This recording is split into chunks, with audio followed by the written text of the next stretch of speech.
I had a question in the beginning that said, is CAM and palliative the same thing? So do you think we should maybe give people a little bit more expansive understanding in it? The first point I want to make is to draw the distinction between curing and healing, because these are also two words that many people use interchangeably. And just like I drew the distinction between holistic and integrated, I want to draw the distinction between curing and healing. So one of the big questions that we ask is, when the doctors are treating the disease, who is healing the person? And so this question actually gets to the heart of the difference between curing and healing, which is that what the medical approach does really well is to aim for a cure using surgery or chemo or radio or whatever it is, right? So curing is an outside-in approach. Curing is focused on the disease or on the organ or the part of the body that somebody is working with. And in curing, the doctor has the power. He will tell you what to do because he's the expert. Healing is the opposite.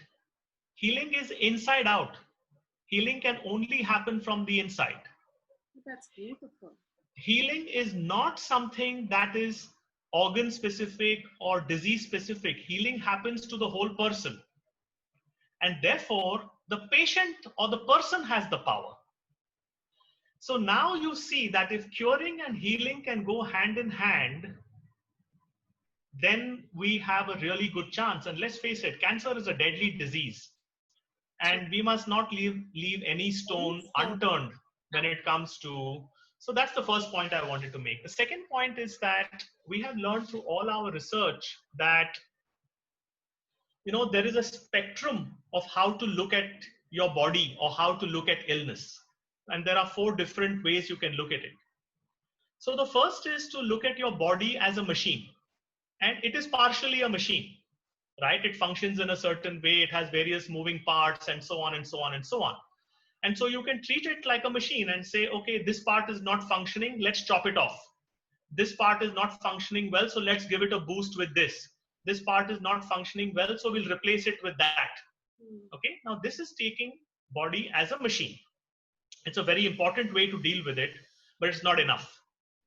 The second way is to deal with the body as a system, which means there are linkages between different parts and different elements, and we have to be very aware. So psychoneuroimmunology looks at the body as a system. It looks at the connection between our thoughts and feelings, our neurology and our immunology. So this is a body as system. The third approach is body as organism, which means you start to treat the body like it is an alive and intelligent entity itself. In other words, you can dialogue your body, you can listen to your body, you can engage your body. And the body and you now develop a relationship, which is not just a mechanical one. It's actually an organic relationship, right?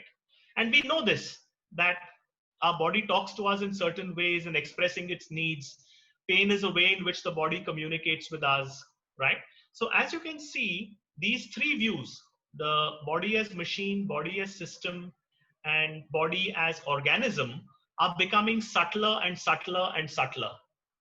And the last one is, we say, body as the canvas of consciousness, which means the body is the canvas on which our consciousness is playing out.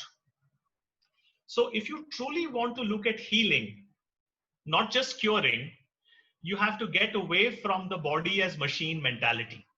And you have to start to look at the body at least as a system, perhaps as an organism. And if you're brave enough to go there, then the body as a canvas of consciousness. And this is essentially where our work comes in. We let the doctors do what they do really well, which is body as machine, focus on cure, focus on the disease, focus on dealing with what needs to be dealt with. But the person side of it, body as system, body as organism, body as canvas of consciousness, don't neglect that.